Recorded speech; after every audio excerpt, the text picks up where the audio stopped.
Now I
Whatever, no scope. Oh, there we go.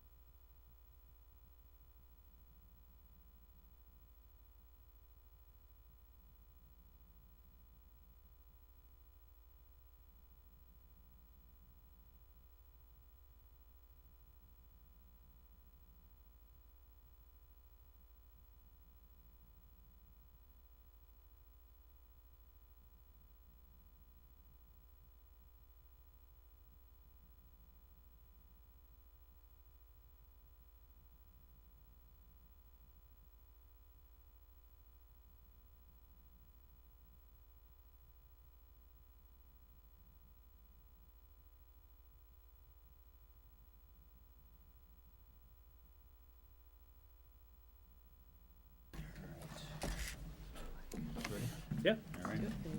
Please rise and join me in the Pledge of Allegiance. Pledge allegiance to the flag of the United States of America and to the republic for which it stands, one nation, under God, indivisible, with liberty and justice for all. Thank you and welcome to the regular school committee meeting of Monday, December 10th, 2018. This is your notice that this meeting is being electronically recorded. I'm going to start tonight's meeting by turning it over to the superintendent for an introduction and recognition of Bristol County Savings Bank. So Superintendent Sawyer. Thank you, Chairman. Obviously, community engagement is a huge part of what the district has been working on over the last 5 years with our strategic plan. And, I think our sense that there was a lot of work to be done there came from the fact that we knew that partnerships could have a meaningful impact on student outcomes. And we knew that from our longstanding partnership with Bristol County Savings Bank. They've been a generous donor to this district for as long as I can remember. They've helped us many times over the years to really initiate new things like, the ACA that we have now as a school started off as a night program that they were the funder for in those early stages. They've helped us with credit recovery. They've helped us with ST math. Things that we have brought new into the district have often come through the support of the bank. So I can't say enough how much a difference they have made over the years and continue to, and we're so happy to have them here this evening. So from the bank, we have with us Pat Murray and Jeff Bradley. Thank you, Dave. Good evening. It's great to be back here again. We've been over here a number of times over the years, and the Bristol County Savings Bank Foundation was formed back in 1996 when the bank turned 150 years old. And at that point, I think we've partnered with you ever since. So what a great partner, too. I can't say enough about the partnership with the Attleboro school system over the years. We came over here real early on, as Dave said, and put the kids that couldn't finish school in the normal day and help them with their education continuation at night. We've been involved, obviously, having a branch right here in the school. It was our, a great adventure. We look forward to the brand new high school as well, and having an extended hour branch as well. So whether it's program that we funded or whether it's capital expenditure that we funded, it's been a tremendous relationship with Dave and now with Laurie and with all of you as well. We're no stranger to most people in the room tonight, and we want to thank you for your support and thank you for what you do for the kids here in Attleboro. come up with some tremendous programs over the year, and this one is just another tremendous program as well. And I'm looking forward to Laurie explaining what we're doing. Sure. So again, thank you for the generous donation. The funds from this donation will be used to support our participation in the Excel network, which is the social emotional learning network funded by or produced by the Rennie Center. And within that network, we'll be receiving training in professional development. We have the opportunity to network with other districts that are involved, who are facing some of the same social emotional challenges that we are. And we're also tasked with creating an action plan where all of these separate pieces on how to support our most vulnerable population in our schools is the main goal there. So again, we're grateful for this, this donation, and these funds will certainly be used to support all of our students. So thank you. Sure. As part of our outreach, we come over and we meet with the superintendent, as we do with all superintendents in our marketplace, at least once a year.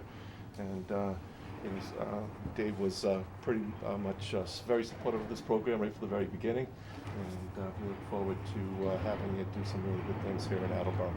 So again, thank you. And now for the fun part, we can give you the big check. I think we already have the real check. We'll give you the big check tonight. The big check's much more fun. We did one of these once, and there was a lawyer in the room, and he came over to me afterwards. He goes, "Pat, I think that big check is negotiable too." So, I'll go ahead and take a picture so we have. Perfect, thank you.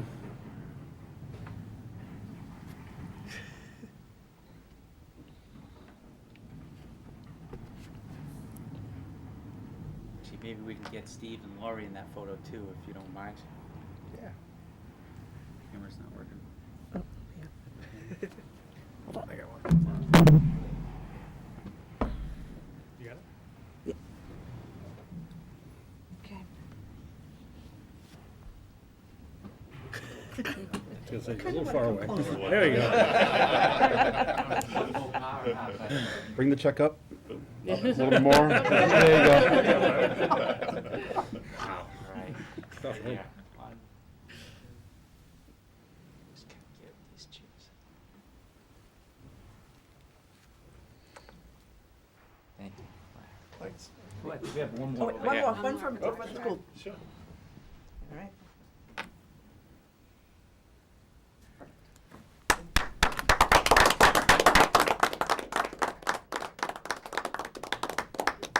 Thank you again. Thank you. Thank you. Thank you.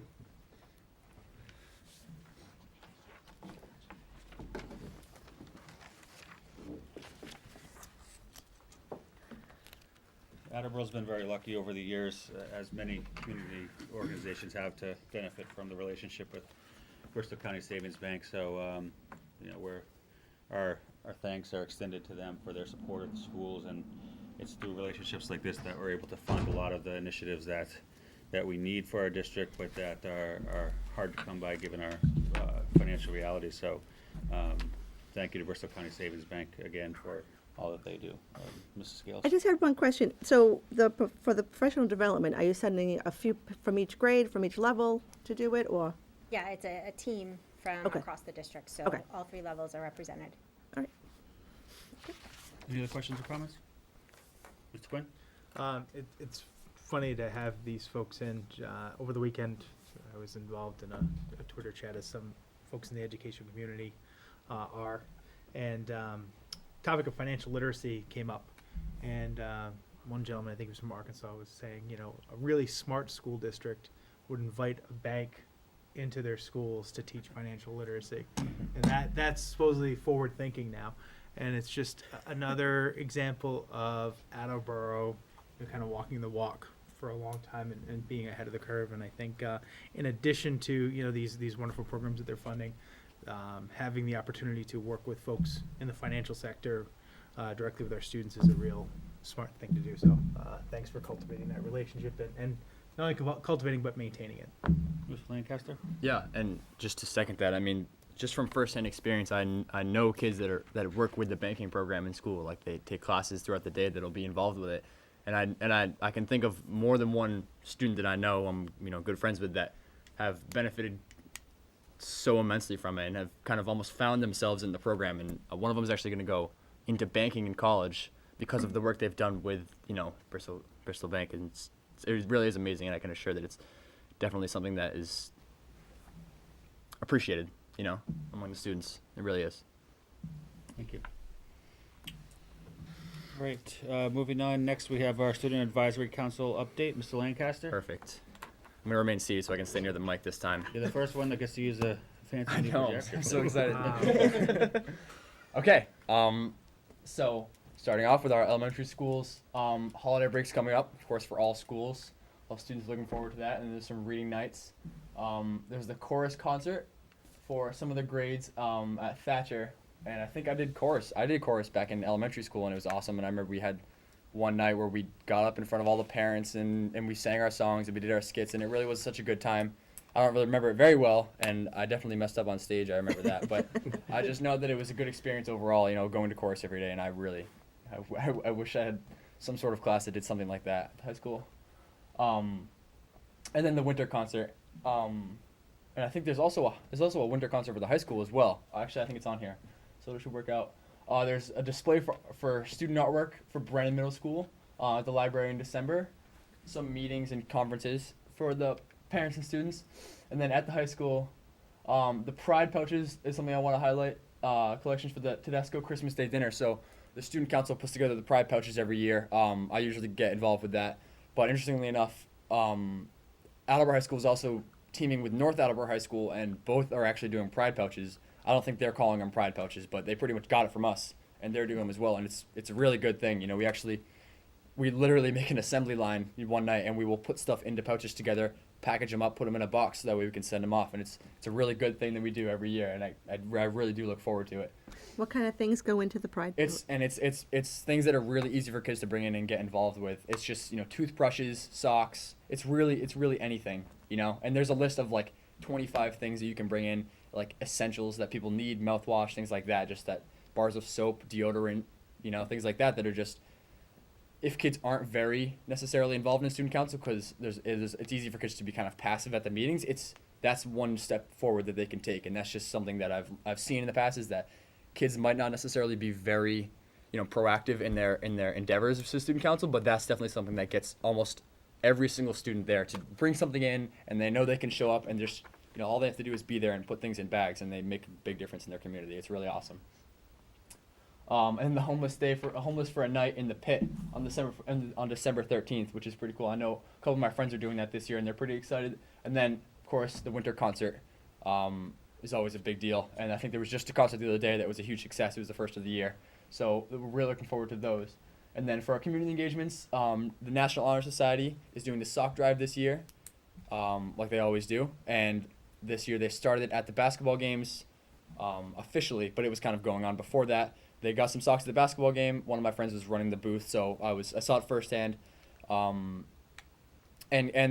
there's connections between the amount of National Honor Society community service hours kids get and the amount of socks that they donate. So there's good incentives for kids to donate socks. So there's usually a lot of socks brought in for that drive. And then there's also there was a couple other fundraisers. I didn't get their names, but I remember I just put this on here because I saw them at the game. I walked in the entrance, and there was a couple kids sitting there fundraising for their specific Leo club or student council or class councils. So that was really good to see that going on. And then, of course, the actual basketball game, which we won, which was nice. And finally, for the SAC update, we are teaming with one of the groups in Mr. Hodges' 2030 project class, which is one of the classes that I was here with Natalie Johnson to present about, I think about a month ago, to kind of to help students be more involved in the reform for learning and stuff, especially moving forward for the new high school. I was on the phone with Mr. Quinn about it for a little bit. We have a meeting later in the week with Mr. Sawyer and Mr. Rooney, and we're going to discuss our group's plans. And SAC is going to pretty much merge our volunteers as best we can with the group's goals and kind of, streamline our efficiency if we can. And hopefully that runs smoothly. And also, there's a Southeastern Massachusetts student council meeting, which SAC is helping set up, where pretty much all the Southeast Massachusetts student councils will come and gather at Attleboro High School. We're hosting it this year, and we kind of just talk about how to run a good student council. So Jen and I will probably meet up with some other SAC kids, learn about what they have to say, and then we can maybe run like a workshop and teach them how to how we run our SAC and how maybe they can benefit from our experience, and kind of just back and forth collaborate with them on what to do and how to make it better. So we're really looking forward to that. And yeah, that's all we got. Great. Thank you. Thank you. Next, we have our business agenda. Superintendent Sawyer. Thank you. A couple quick things in my report before we get to tonight's presentation. One, I just wanted to remind everybody that Commissioner Riley is is visiting the district this Wednesday at 12:30 at Studley Elementary School, part of a larger tour of the Commonwealth. He'll be observing classes and speaking with students, and it's an honor to have him here and an opportunity for him to see the good work that's happening at Attleboro, so that'll be happening on Wednesday. I also wanted to update you on the pumps at Hill Roberts. We expected that work would be done on Friday. As it turns out, it has not been completed. The new completion date that we are hopeful for is Wednesday. I'll let you know in my update on Friday whether or not that happened. I believe we're waiting for something to come in from New Jersey. Georgia. Oh, Georgia, even farther. But in the meantime, we are able to operate one of the pumps manually, so things are sustainable at this point, and hopefully it'll be fixed before anything gets any worse. And then finally, I just wanted to mention again, Friday marked the end of our holiday food collection that we do each year. And this year, I mean, every year it's a success, but this year in particular was really a great success. And just wanted to thank all of the employees and families in the district for combining to make a real impact on our community. It's good to give back, and that's part of what being a community partner is all about. So at this time, I'd like to switch over to the main topic for this evening, which is our budget development for FY20. So what's the point of this presentation? First, I'll talk a little bit about our budget process as a whole and why we're having this conversation as early as December. We're going to talk a little bit about FY19, where we are, and how that affects where we're headed for FY20.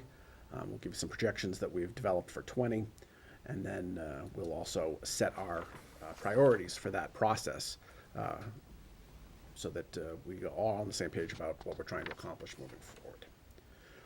So I think an important question that we answer for anybody paying attention this evening is, why are we talking budget at this stage? Historically, the budget conversation in this district started in March. We've moved that up considerably, and I think it's important to understand what the thinking is. As we develop our budget, we've broken it in the policy on our process into two distinct phases: the establishment of priorities and then the development itself. And the thinking here is that as we get into the development of the budget, as numbers from the city and the state get identified and announced, the discussion really becomes about how to get from wherever we are hoping to be to where we're going to end up being based on the money that we're projected to get. In that process, it is difficult to, in that moment, start talking about what's important, right? The discussion really becomes about, specific numbers and less about what our priorities are. So we really believe that it's important to, before we get into that, have a clear idea of what our hopes are, what we're trying to accomplish, so that we can keep those things in mind as we go through that budget development.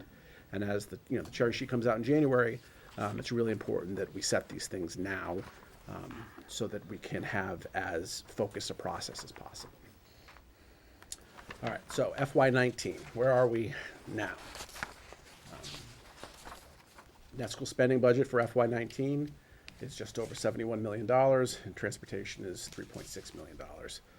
These figures should be familiar. And we have a little pie chart to show how it's broken up. The main takeaway that we always like to point out is that the amount of discretionary spending in this budget is close to zero. What would the percentage be, Mr. Furtado? Be under 2. Under 2.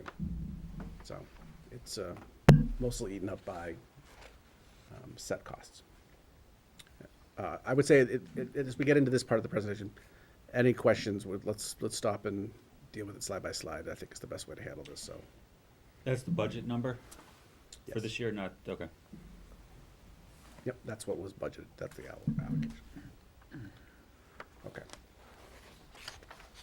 It's good to remember that last year at this time, we set budget goals for FY '19. And so I thought we should pause for a moment and reflect on whether or not we accomplished what we hope to accomplish in this year's budget. So for that, I'll turn it over to Ms. Regan. So we've made some small gains in increasing our staff levels. We've hired about 4 people. That was driven basically by enrollment as well as special education programming needs. And we recognize that we still have some work to do in this area. In the second bullet, support for our social emotional needs. We have made some gains in that area, but fortunately, we rely on generous donations like the one that we received tonight to support us with that, but we have been able to allocate some funding toward that. And then finally, as far as technology is concerned, we budgeted last year for the purchase of 500 Chromebooks for MCAS testing at the high school. It is another unfunded mandate by the Department of Ed. It was something that we had to prepare for this coming year. So it's, I think, important to understand that we set priorities for last year. We are doing our best to make progress towards those, and we are actually making small gains in these areas. We're doing it through creative means, but all these things that we've just talked about are things that we planned for and found ways to accomplish either through the budget itself or through one-time sources of money like the donation from the bank this evening. We had plans in place for how we were going to use the resources we had available in this year to make gains on these areas, and we've done that. I think the goals appropriately were all about making progress towards a certain end, and we've made small progress, but, I assume there's still progress to be made, or are any of these closer or farther away from where we'd like to be? I would say we have a long way to go. Okay. And that's certainly a point I'll be making at the end. So those are the things we do control. The problem in FY19 are things that we don't control. And since July 1, through students who have moved into the community that did not live here when the budget was being created, and the transportation implications of some of the placements that have come into the community. Plus, we threw in the pumps as well. We have incurred over $1 million in liabilities since the start of the year that we absolutely are responsible for paying, but are not budgeted for in any way. And that's the major challenge of FY19. Which I know that Mr. Larson will be discussing a bit in his subcommittee report. But it's important to understand that these liabilities that are now causing a problem for us in 19 also become a problem in planning for FY20. Can you speak a little bit, because the number's so large, about the out-of-district tuitions, what it is and Yeah, so causes it? these are students whose placements in accordance with their IEPs require services that the district can't provide. And so we have to send them out of district to various placements that are often pretty extensive in terms of the cost. I would say a number we often are talking about is around $100,000. So student? Per student, yes. And some of them are in excess of $250,000. Some are more in the range of around $50,000. So it can really vary, but you don't need too many of students needing these kinds of services to bust your budget. Fun. I think, and correct me if I'm wrong here, I think one of the interesting things is that, and something I just learned, is that if these students were living within the Commonwealth, their sending or their previous district would have been responsible for these costs. However, if you've got a child coming in from out of state, or I think out of the country would be another example, there's no other sending district. We can't go across state lines. So it particularly as a border community, we are particularly susceptible for these types of situations. So that was one thing had a conversation with MASC that they noted in their response. So, and then the transportation is another big thing that people,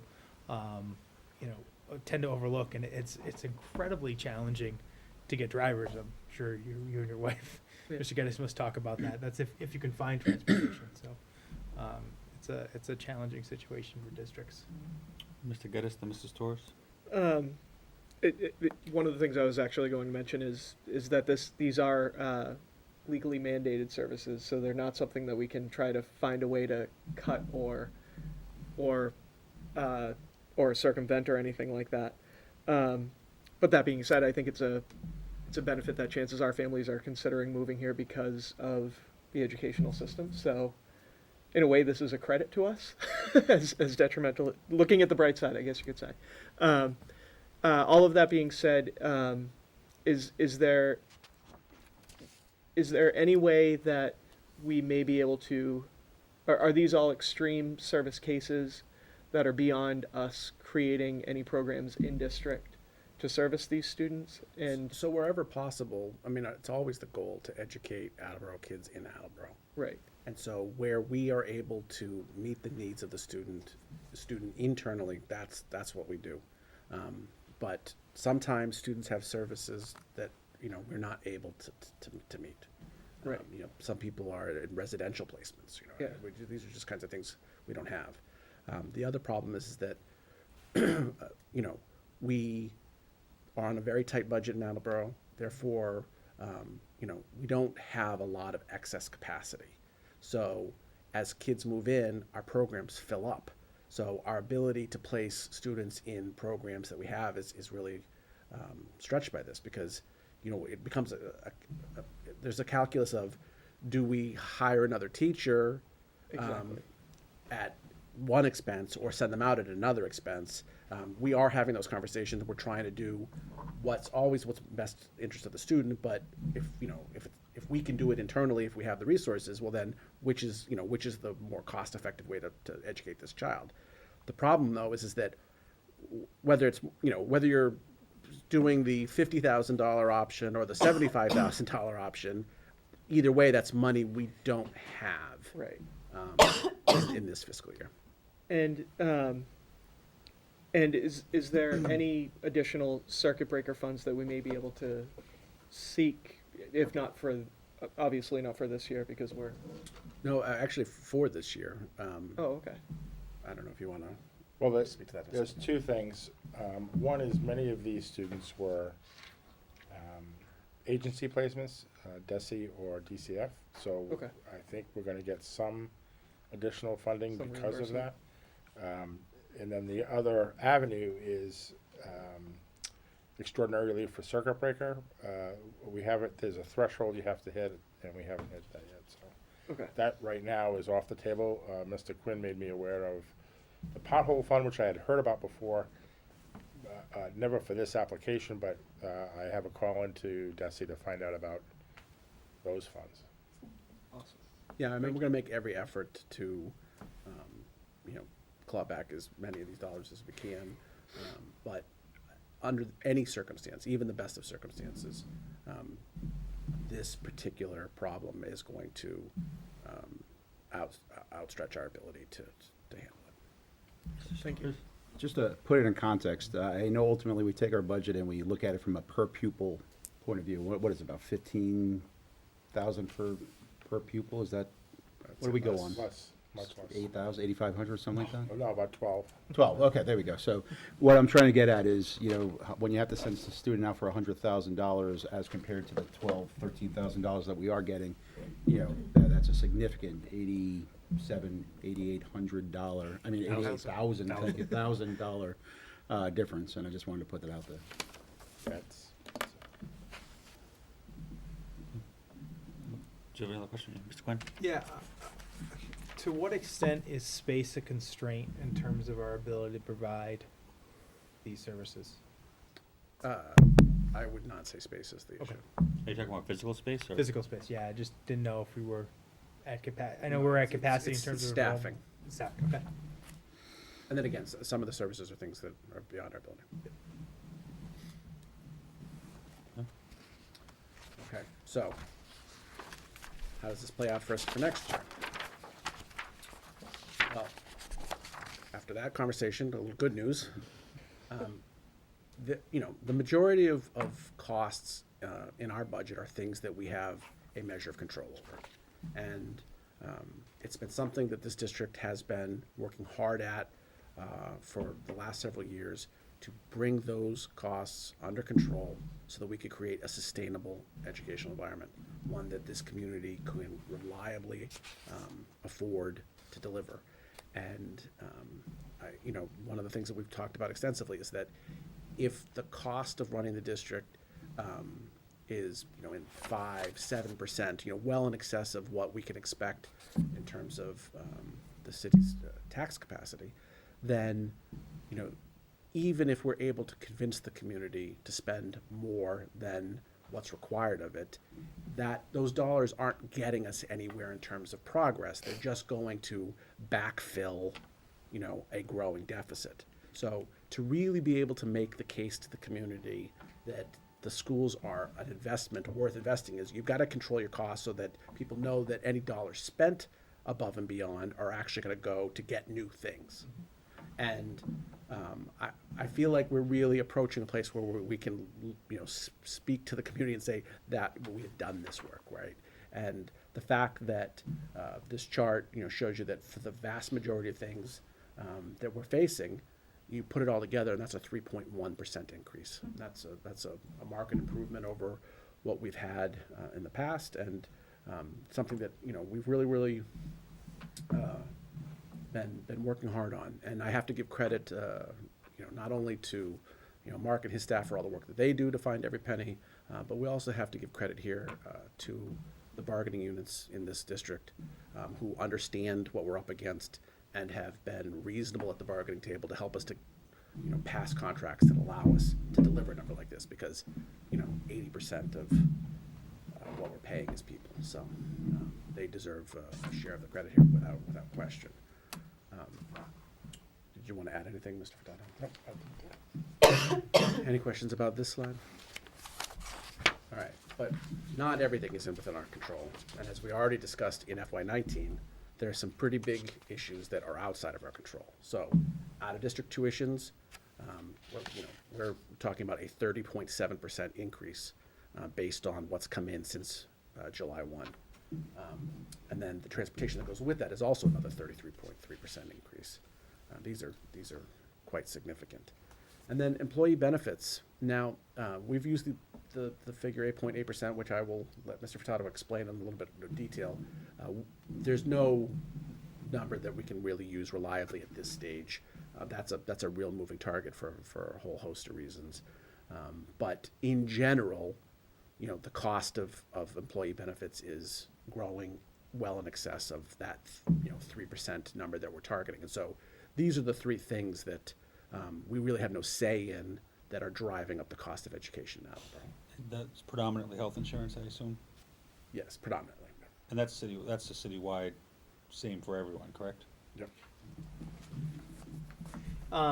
Correct me if I'm wrong, but the benefit calculation is based on employee usage, correct? I think the number is getting under 78% of premiums collected. Is that threshold that? For the rate increase. Yeah. Yeah. Any idea how, and it gets a little tricky because we're bunched in with the city, so any idea on how we're doing, relative to that threshold at this point in the year? The school specifically, no, we don't have much visibility. I can probably get that information, but we don't have any visibility to it. In my initial discussions with the city about health insurance, they indicated that this is a high claim year. Okay. Yeah, so they're, again, it's mid-year, so it's kind of hard to, but the trend is toward a high claim year, and they're talking about potentially increases beyond that number, and so in the last 4 years, we've been twice around 9 and twice around 4 or 5, but nothing anywhere in the neighborhood of 3. Yep, and one more follow. I was should ask this on the previous slide, but do we have any sense in terms of the long-term projections about our out of district tuitions in terms of how many students who are coming off the rolls versus the newly encumbered funds? About how many years are we looking at those being? I mean, are these mostly young children? So this is Almost all, it's been extraordinary in that sense. It's been very skewed toward younger children. Our population overall right now, sort of in the mid-50s, doesn't have any students aging out for the next 2 years. okay. Which is just a scary thought. You know, that's really what you get, your kind of annual relief. I have a question on the out-of-district tuitions and transportation on this slide. Is that 30.7% increase taken into account circuit breaker reimbursement that we'll get? Yes. Yeah, I mean, because remember, on circuit breaker, the first $48,000, aren't reimbursable, right? So on It's a on 100, us. huh? Yeah, it's on us. So on a $100,000 placement, roughly, that the first half of it isn't reimbursable, and then you're getting around 70% on the second half. So out of a $100,000 placement, we're getting about 35 back, which helps to explain how those costs escalate so fast. Mr. Furtado, did you want to explain why you picked 8.8%? Well, I think if the committee recalls last year, we were, or the year before last, we were talking about, they were talking about 10, and we went and said, we're gonna budget 6 or 7, and that's sort of where it landed, and that's the basis for this. We have some, looks like deficits in some of the benefit lines, so that's why it's not a flat 6. But the underlying assumption for the rate right now in the budget we're constructing will be 6%.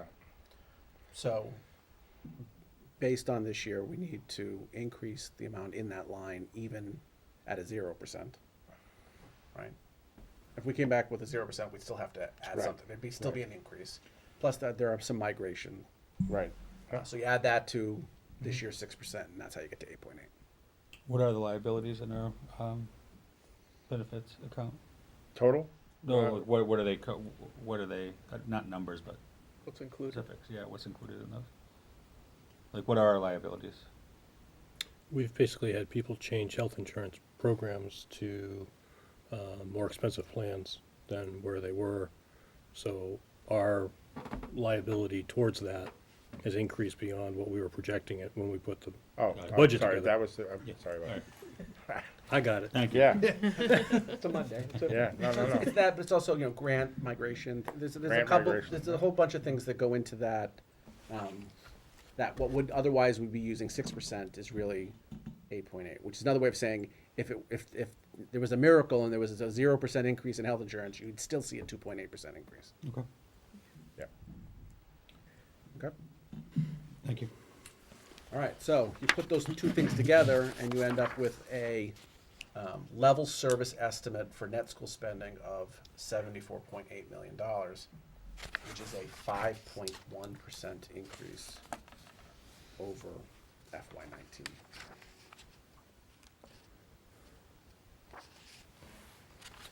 All right, so as we enter into this process and, we try to grapple with numbers that are not the place we'd exactly like to be, it's important to remember what we're going to try to accomplish. And so here are our priorities. So we've remained true to our priorities in engaging learning experiences for our students, expanding experiential learning opportunities, personalizing our learning programs, as well as integrating technology into our classrooms. And all of those priorities lend themselves to our student exit outcomes, which fully support our students being, contributing members into our community.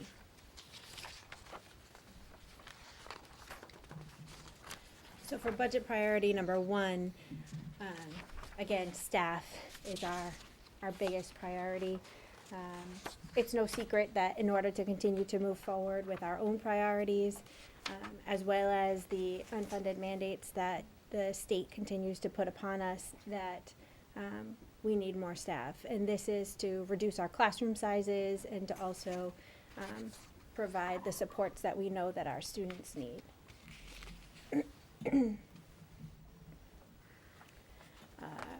Budget priority number 2, and before I move on to that one, I just want to say that our staff provided input through focus groups with their instructional leadership teams, and specifically focusing on budget priority number 1, overwhelmingly staff was the number 1 priority from everyone that provided us with input. For priority number 2, it's inclusive practices, and this includes social emotional learning, positive behavior interventions and supports, or PBIS, and universal design for learning, or UDL. And all of these things support our students either academically, socially, emotionally, or behaviorally, and we recognize that we need to continue to keep this a priority for us moving forward. And then finally, budget priority number 3 is technology integration, recognizing that in order for our students to remain competitive in a digital learning environment, we need to continue to provide them with the resources and the materials, professional development for our educators in order for them to continue to learn seamlessly in this environment. Mr. Lancaster, do you have a question? So yeah, just about the last slide. So, with the staff personnel, so there were focus groups created of staff, and then they were asked what their budget priority is, and they said that it was themselves. Correct. Well, More of them. More of them. More teachers. More teachers. more teachers. So we asked teachers what they think that the school needs more of, and they said more teachers. Okay. Interesting. Any other questions? All right, so what are the takeaways from this discussion? Well, one, I think we should take some pride in the fact that those structural increases, the ones that we have some measure of control over, have been brought down to 3.1%. And that is the majority of the budget. I mean, percentage-wise, what percentage of the budget are we talking with that? 80, 85? Yeah, so there's been real good work there, and I hope that that's not overshadowed by the bad news, which is that, move-in tuitions are our greatest vulnerability, right? It's a 30.7% increase. I mean, there's no way to accommodate that, at least not under the current funding. Am I correct in assuming that that number is using the new fiscal year 19 move-in tuitions? Yes. And just pushing those forward? It's not assuming any new children moving in next year? Yeah, It's just it'll probably be worse. It's taking the problem that we're finding ourselves in 19 and just what it causes us for 20. In December of 19, no less. Yeah. So you still have, half a year with knowing that nobody's going to age out. So it's a question of, are there more move-ins or some people moving out between now and July? Yeah, I mean, I think the point is that this one major problem is, we're seeing significant impact on 19 and 20. Right. Right, because it's not budgeted. issue. It's not budgeted for in 19. Right. And it needs to be budgeted for in 20, Correct. which is why it shows up later. And just a reminder, the responsibility cutoff is April, correct? So if another student were to move in up until, is it April 1st or April 30th, then we are fully responsible. After that, it's the previous district. Right. If they come from Massachusetts. If they come from, a district in Massachusetts. Right. And only if it's private tuition. I think there's another caveat in there, because I know my district's been working to change some of the language. I think it has to be a private placement. Okay. Mrs. Dorsch? And again, we're talking, that 30.7 increase was based on, was it 9? Or how many students?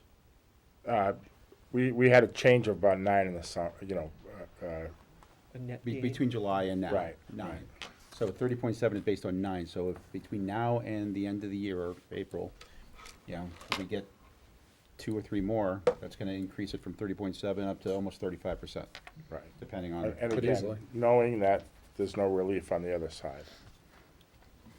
So you're saying the 30.7 has to, as of right now, would have to carry over for net school increase or equivalency, and that doesn't include what we might get in addition next year, because none of what we brought in will be aging out. Or tomorrow. Or- Right. Right. Correct. So that's our vulnerability. Benefits, that's the greatest challenge, right? We know that we have to manage them, but, and we have no say over it, and the expense is not gonna stay within that 3% range, so that's something that we're gonna have to grapple with. You know, the tuition problem comes and goes, right? You know, we're having an exceptionally bad year. You might make the point, you could make the argument that it's kind of remarkable that we've never had this happen, Yeah. given how susceptible we are to it. But just as much, you know, a whole bunch of people could move out, right? You can go the other way on this issue, the tuitions, right? You can have a good year in which more move out than come in, and, you know, there's gains to be had there. The benefits issue, right, that's, you know that's gonna be a problem for the foreseeable future annually. And so that's a challenge for us budgetarily. The other things, we have a pretty good handle on. But the biggest takeaway, I hope, is that, you know, underlying all of this is the fact that as a district, we're underfunded. Now, we shared with you our most recent estimate on what it would take to provide the education that we believe that the students in Attleboro are owed, and is our responsibility to deliver based on regulations and law. In May, we gave you an estimate that was 9.4 million and 185 FTEs. So back to, you know, why did teachers identify teachers as the thing we need? Because we're missing almost 200 of them. And it would be a very different place if we had all these people, right? That's the underlying message here. And the good news is we are slowly making progress. That number's now down to 178. When we redid the needs estimate this fall, we started from scratch rather than just, you know, tweaking the previous estimate. We went back to square one and said, okay, how many teachers do we really need in K? How many do we really need in 1? Went through the whole district that way. Created a slightly different number, which is the one that you have in front of you. But we also then changed the estimate on how much it's going to cost us. So, you know, 3 years ago, we used the number $50,000. That seems less realistic, especially considering most of these people are not going to get hired anytime soon. So we bumped that up to $60,000, which is really the reason why the price went up, even though the number of people went down. Now, I know that those are gigantic numbers, and we've had this conversation before. Someone, you know, just reading the quick article in the paper, you know, looks at that number and says, this is, you know, what are they thinking over there? But these numbers are not so crazy if you really dig into this. I sent you a link to a video. I'm about to quote from it in a second. We're going to be posting that video on Facebook this evening. I hope anyone at home goes and checks out this video produced by the Massachusetts Association of School Superintendents, trying to highlight the problem. In that video, they compare two communities, Brockton and Burlington. And Burlington spends, you know, $17,000 per kid, and Brockton only spends 14, right? And the whole movie's about how unfair it is to be in Brockton in comparison to Burlington. The funny thing is that if Attleboro was funded at the level Brockton is, we'd have another $8 million.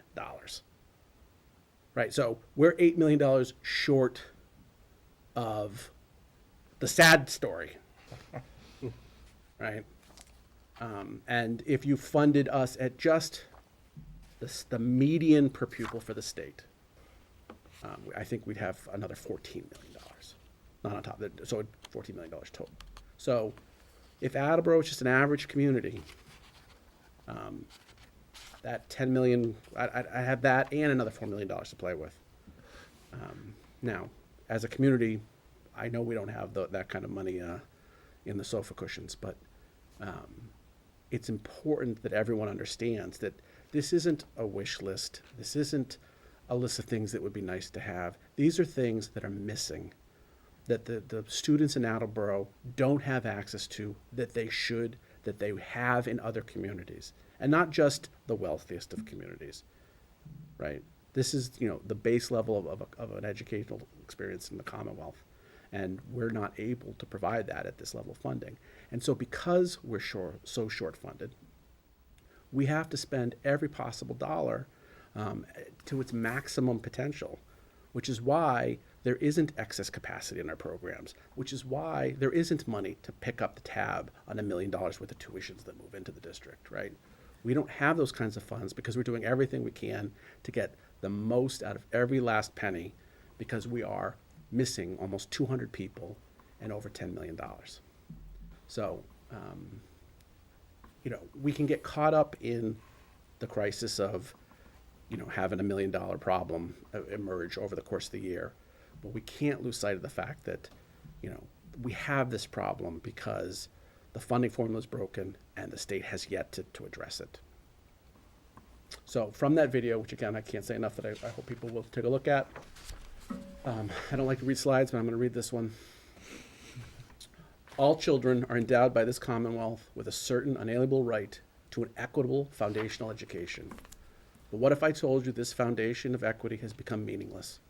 What if I told you that while all communities are held to the same high academic performance standards, not all communities are able to provide equal tools to achieve these goals?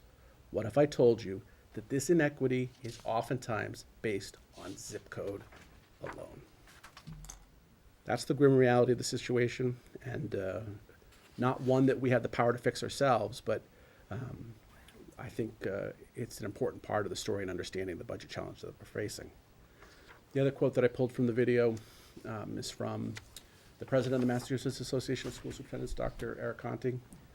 For certain communities who have the means, the foundation is ignored, essentially. And they have said, we are going to continue to promote programming and establish our own equity within our community. And that's what's happened in Massachusetts. As the funding through Chapter 70 has flattened, roughly, half the communities out there have just picked up the extra excess and paid for what they knew they needed to provide. And, Attleboro doesn't have those means, and as a result, we're facing this situation. So that's the message I have for you this evening. As we move forward, we'll be looking in January to hear from the state what we can expect from them.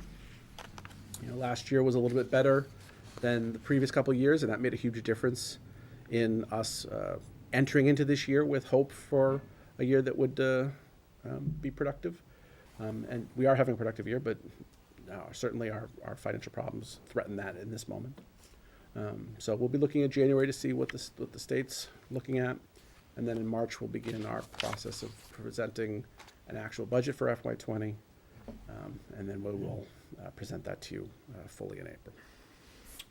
Thank you. It's always frustrating to look at those numbers and remember what we're dealing with and trying to overcome that compounded this year by the additional problem that's arisen. But I do think that the administration, the committee, our employees and bargaining unions should be proud of that 3.1% number on the costs that we can control, because that's something that for the last several years we've been pushing towards and getting those costs to a sustainable number, and to see that be at a 3.1 number so soon after setting that goal is good to see, especially amongst a lot of other grim news. So kudos on that, Mr. Geddes. A comment and then a question.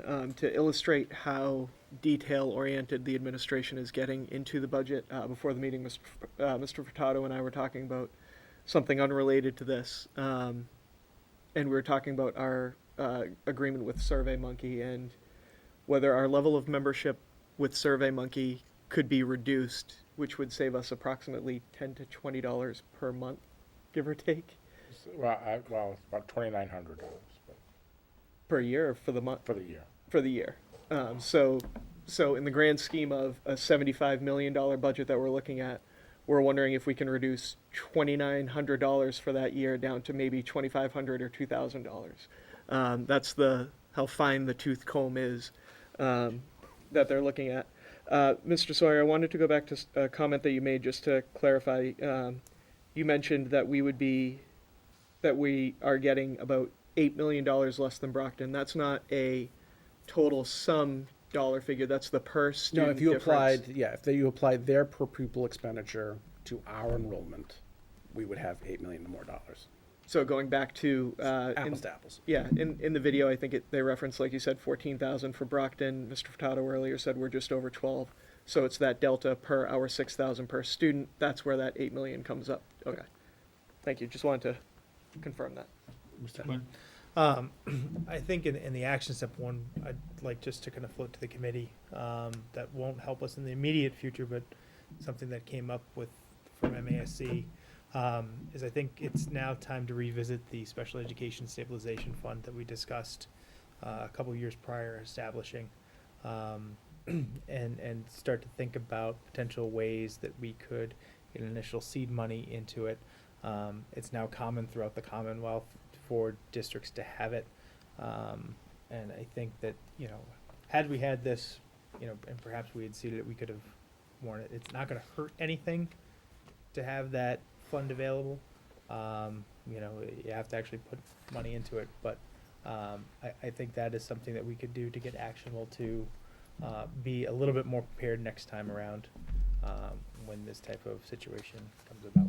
And just to, I guess, refresh the public and committee's memory, the fiscal sustainability plan that I believe this is what you're talking about, that the schools and the city put forward last year, or a year and a half ago at this time,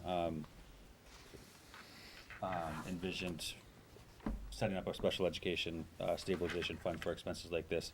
The idea in that document and plan was to use the funds from the sale of the excess buildings to put at least a portion of that in there to have it to cover costs like this.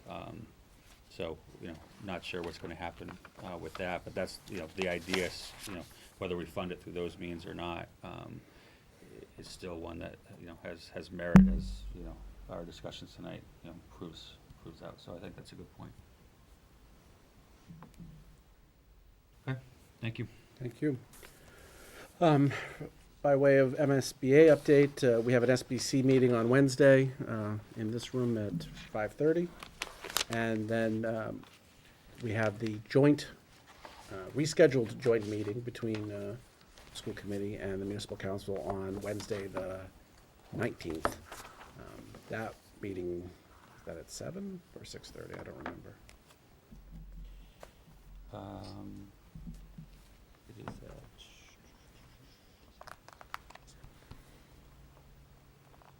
7. And I'm not sure of the venue yet. It's here. It's in this building. It's in this building. Not sure if it'll be in the mini auditorium or the auditorium. So it's hard to imagine at this time of year that we're going to get a huge crowd.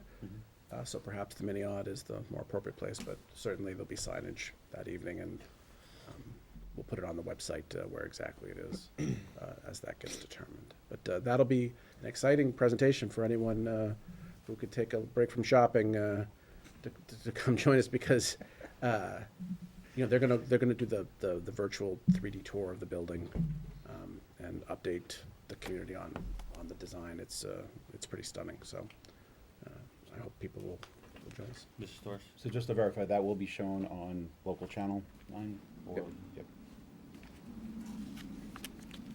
Okay. That concludes my report. Thank you, Superintendent Sawyer. Last item on the business agenda tonight is just inform the committee that a ad hoc committee has been created to oversee the closing of the County Street Old High School and eventually this building as well. And Mr. Geddes will be chairing that committee. I know Mr. Sawyer will be participating, as well as Mr. Rooney and additional members as well. So Just wanted to update the committee on that. That concludes our business agenda tonight.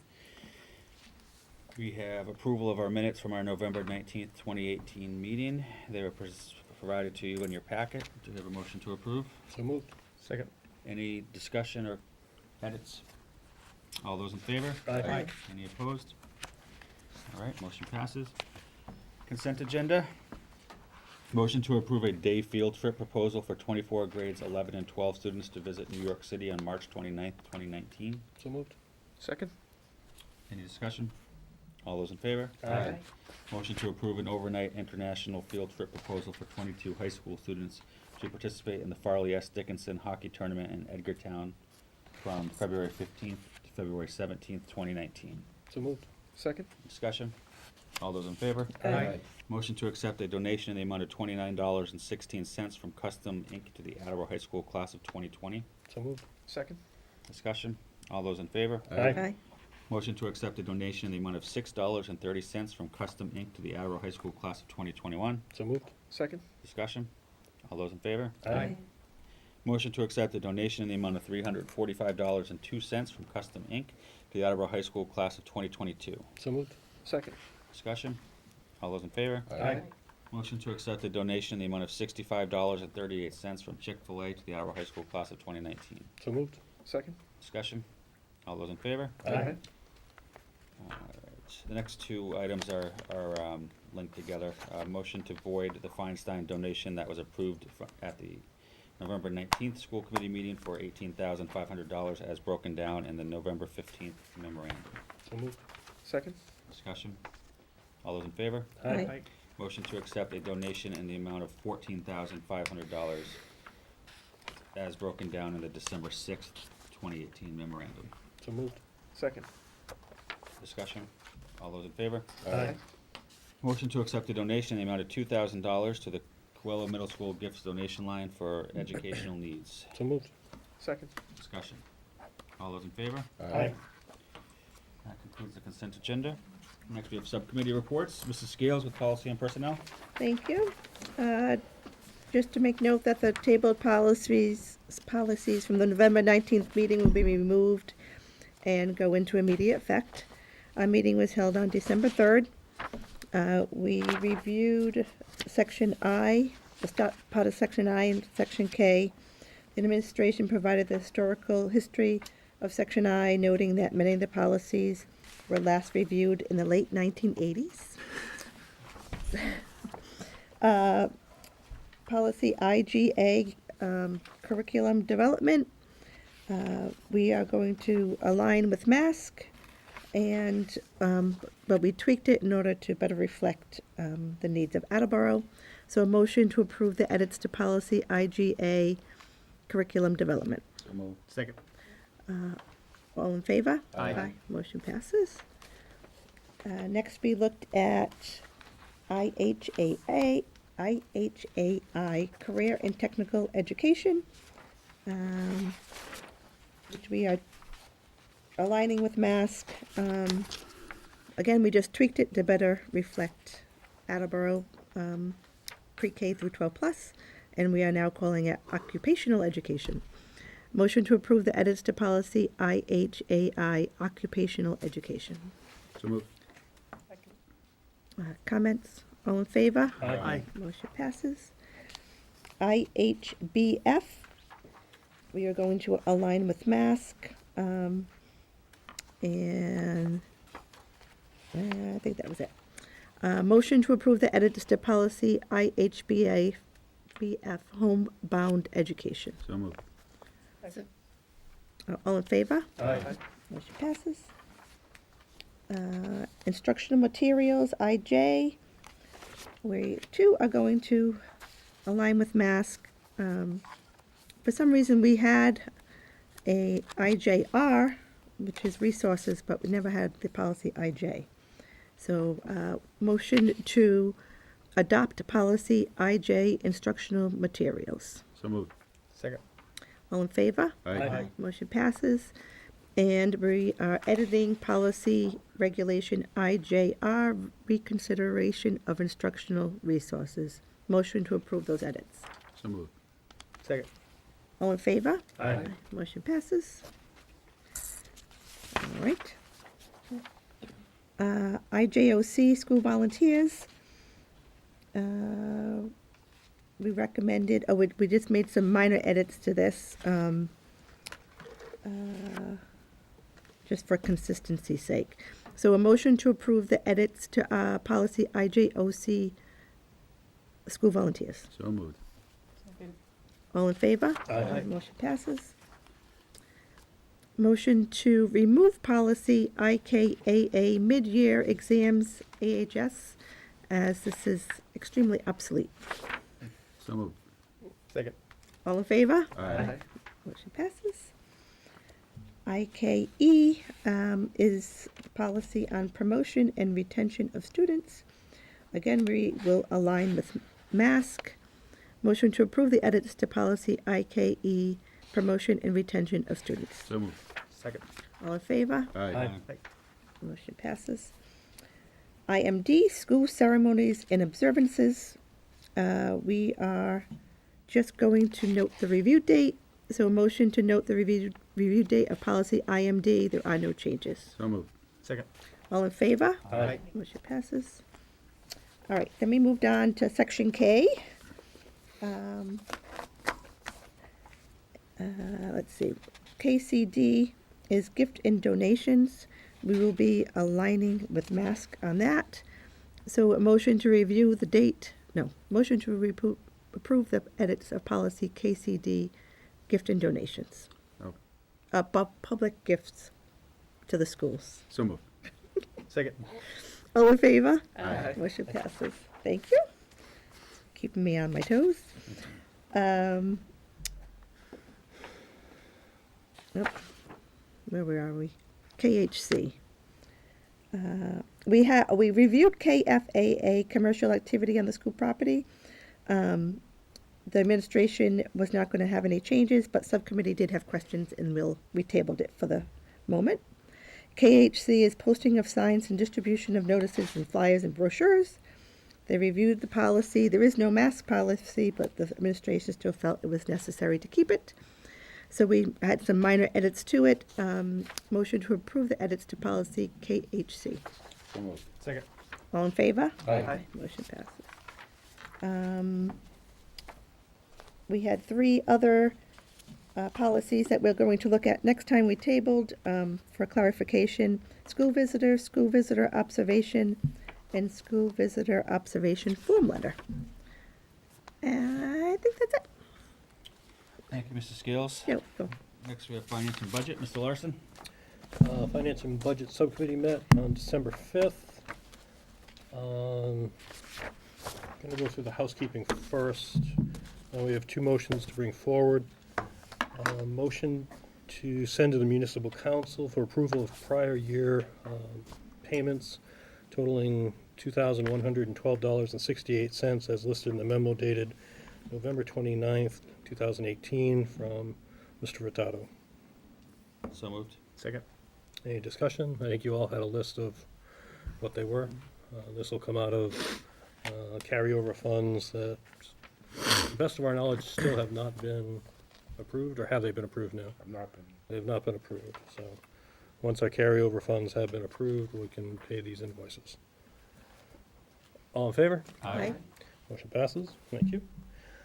Second, motion to recommend approval to the city's request to put solar panels in the school parking lots, with a strong recommendation that the parking lots involved would be evaluated and resurfaced before the projects were constructed. So moved. Second. So we were asked to consider a request by the city. The city would like to put solar panels on some of the parking lots on the school property. As you know, the school property belongs to the city. So on one hand, I thought it was a rather interesting request from us, but I appreciate being in the loop. As many of you know, most of our parking lots at a lot of the schools need a lot of attention. So a lot of the discussion was about phrasing our approval of their request in such a way that They do a good evaluation of the parking lots before they cover them up with solar panels, because once that happens, there's really no good way of repaving any of those parking lots once they've put those canopies in place. So that is really the request that we added to the approval that the subcommittee is bringing forward as its recommendation to the full committee. Are there any questions? Mr. Geddes? I have a few questions. Are they looking to use all school parking lots or just a select few? Do we I know? believe that's still being evaluated. To be determined? To be determined. So this is, I believe, I don't remember them bringing forward a whole list, but No, it's, they're gonna give a comprehensive list of municipal parking lots which the schools are included in. And, part of the obligation of a prospective bidder would be to evaluate the appropriateness of the spaces, whatever they are, whether they be school parking lots or the library parking lot, or, for a solar installation. So there could be trees in the way, there could be buildings in the way, so that would be based on that evaluation when the prospective bidder comes in and takes a look at the properties. And the resurfacing, any resurfacing and all of that stuff would, that expense would fall to the city, I presume? again, that's unknown. Yeah, I mean, yes, the parking lots belong to the city, so if they were to be resurfaced, that would be a liability of the city. But our concern was that if a resurfacing evaluation isn't done, and they put the solar panels down, there's no way to go back afterwards and do any repairs to that. So part of the recommendation on the approval was to, have that be part of the bid that goes out. I would think that it would be, but the subcommittee felt strongly that they wanted to include that in the approval recommendation. Absolutely. I mean, this is a fantastic idea. Don't don't misinterpret my questions as skepticism. I think it's a phenomenal idea. I think it's a long time coming. I think it would save the city a significant amount of money, so it can help a lot of the budgetary deficits on their side and on our side. But it sounds like it's still very, very preliminary. I thought it was, based on this, I thought it was a little further along, so. We haven't gotten that conclusion, but we don't know. Okay. Mr. Storrs? 3 questions, so to speak to what Mr. Guest said, that it might alleviate some of the deficit or budgetary issues on their side and our side. Has there been any indication that there would be some gains coming our way? So I don't think we could actually make that statement. There have So been that's no a big question mark. But in fairness, we also have no control over that, Sure. because the property doesn't belong to us. But I mean, ultimately, the school buildings are under our purview. We get to use them to educate students, but they do belong to the city. Absolutely. But ultimately, decisions regarding the school facilities do reside with this governing board, correct? Mr. Furtado, right? So the other one, the high school, we already are looking at having this as part of the, New construction. so has there been any indication that they're not going to go beyond what has already been planned for the new high Yeah, school? the new high school is not part of this process. Okay, I wanted to make sure of that, number one, okay. And the next one is, what is the timeline that they'd be looking to do this, and how is that going to impact the normal operation of the schools, if at all? If it's over the summer, then, They're looking for the RFP to go out in January, late January, early February. There'd be a month for response, and then there'd be kind of an evaluation on the responders to see which spaces are appropriate. From a shovel in the ground kind of thing, I would think it might start in the summer, late summer, early fall. And then that process, depending on how they do this, there are a couple of ways to do this, is, to sit there and say, just lease the property, everything else is your problem, and just write us a check every month, or construct a net metering facility that is very involved. So if it's a net metering facility, getting N-Grid to come by and give you the pound on the back is a very difficult process and takes time. If it's just a lease approach, that'll be much quicker, end of year. so, I mean, from my point of view, how this is going to impact the day-to-day operation of the school has got to be one of our priorities to understand. That would obviously be a consideration of any plan. But it sounds right now we don't understand what that would be. You know, Well, if yeah. you're talking into the fall, that, you know, some of our schools, we can't afford to shut Closed down. parking lots, right. Close our parking lots. We shut down any part of our parking lots, especially the elementary schools. There's just not enough space in the local areas, so how would that be dealt with? I think that's a question that we need to understand. Well, there's a comprehensive plan that I think the city's putting forward, and I think they're looking at all their open space that happens to be flat. I think they're also looking at the sludge landfill as a possibility. I mean, there's a lot of different pieces of property that the city owns that could be utilized for solar projects. And so I think what they're doing is just approaching us and letting us know that we're part of that evaluation. Our initial concern was, you know, obviously the operation of the schools, but also the parking lots that they might be covering up because, I mean, we all know a lot of those lots need a lot of help. And again, So- as Mr. Gitta said, I think this is a great idea. I mean, anytime that you can take a space of this nature and help to offset the budgets, that's a great thing, as long as the questions I've raised and others have raised are taken into account. Absolutely. Mr. Geddes. So it might be good of us to reach out to Mr. Tyler to see if he may be able to. I think that DPW has a pretty good grasp of the condition of the different parking lots. Like I know there was the water main break at Studley back in October. I know there's been discussion about traffic patterns at some of the schools possibly changing. And I know he's typically in the loop, but before going forward, I think a thorough conversation with him would be helpful. Yeah, that's it.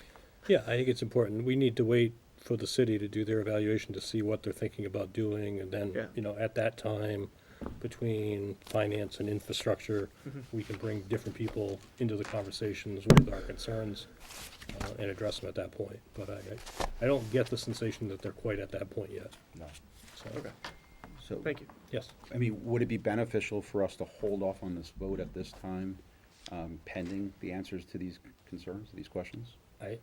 My personal opinion is I don't think it has any impact, because I think we'll have an opportunity to express our concerns once we find out if even they're going to use any of the parking lots. Would it be worth putting some more terminology into the motion, amending the motion as it stands, to cover that, you know, effectively something along the lines of pending satisfactory responses to the concerns that were raised, or something of that nature? Are we at that point yet? Is the city at that point yet, though? Because I- they still haven't set it up to bid yet. That's what I'm They saying. don't have a I final document yet. Yeah, This- I think- They were doing this as a courtesy to the, yeah. I mean, I think there'll Cool become a thing. point later where that can be addressed. That's what I'd wanna make sure, as long as that's there. Okay, because the way this is, it's almost like carte blanche, like, once we vote now, they go off and do whatever they want, whenever they want, however they want, shutting down parking lots, and that would be a problem. Well, I'm gonna give the city the benefit of the doubt that they're not gonna shut one of our parking lots down in the middle of the school year, but maybe that's just me being a little gullible, but, you know, I'll give them that one. If it does, I'll bring it up. You can remind me. If this goes wrong, you can remind me. You have that permission. And Just to get us. I would say if they're extending us this courtesy, they're probably going to continue to I extend the sure would hope courtesies so, down the line. Just not convinced that Mr. Tyler has ever like shown an investment in the school. If it's under Mr. Tyler's control. Any other questions or concerns? I'm all for it. All in favor? Aye. Motion passes. Thank you. Mr. Furtado took us through the budget reports at our meeting, with the exception of 2 line items out of the 400 that we review. There's 2 that are concerning, and they've both been touched upon earlier tonight. The first is the health insurance line, where we see that we've been trending a deficit, and that continues at this time. And the other, obviously, is the out-of-district tuitions. At this time, we're projecting between a $500,000 and a $600,000 shortfall at the end of the year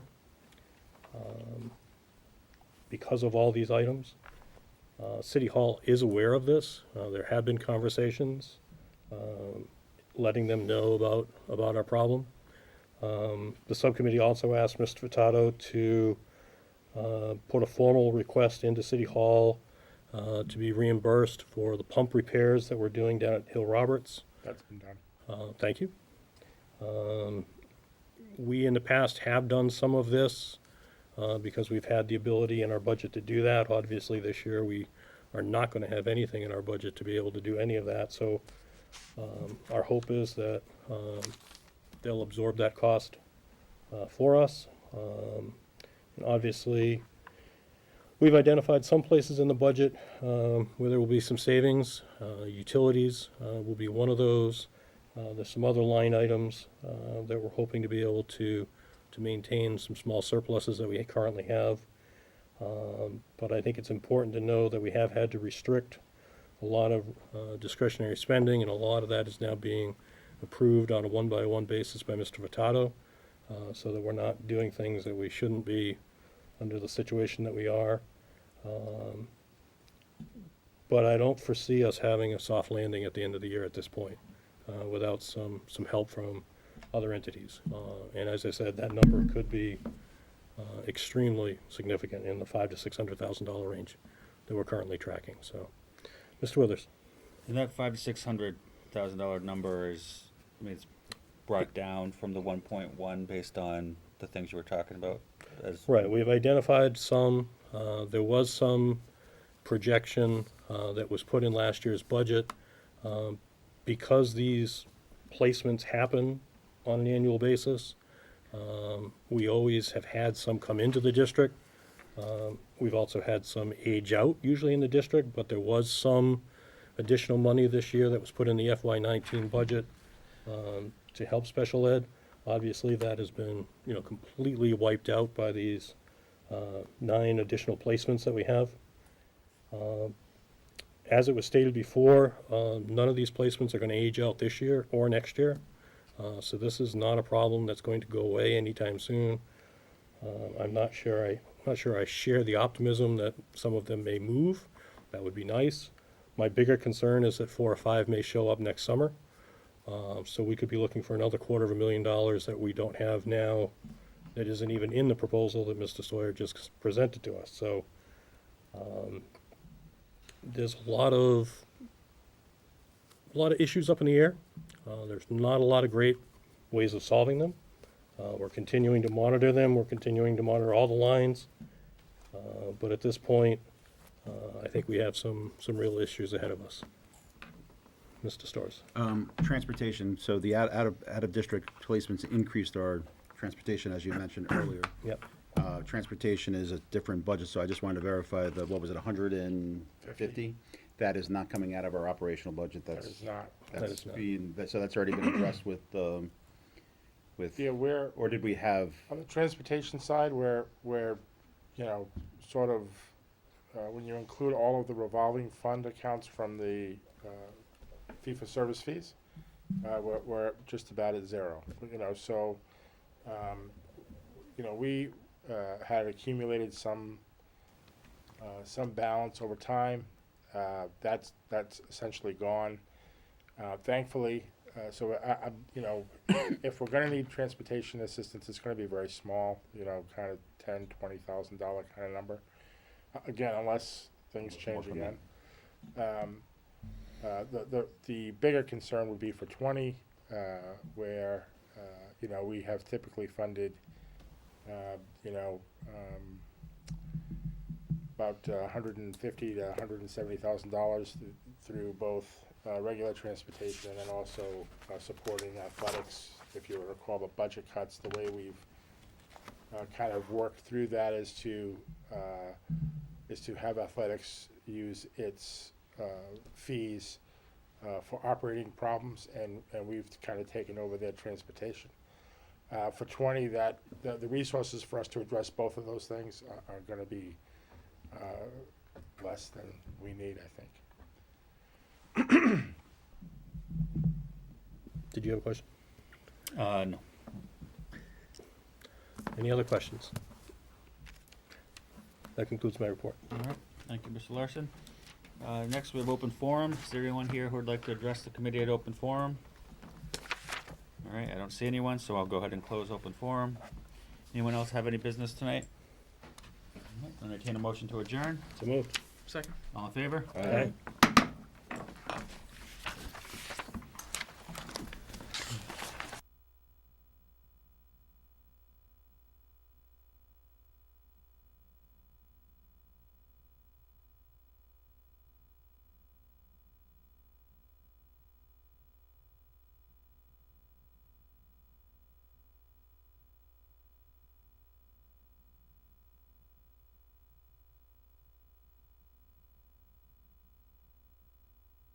it's in the Yeah, buildings. so It's under this governing they- board's responsibility. they were trying The very city hard to- effectively moved it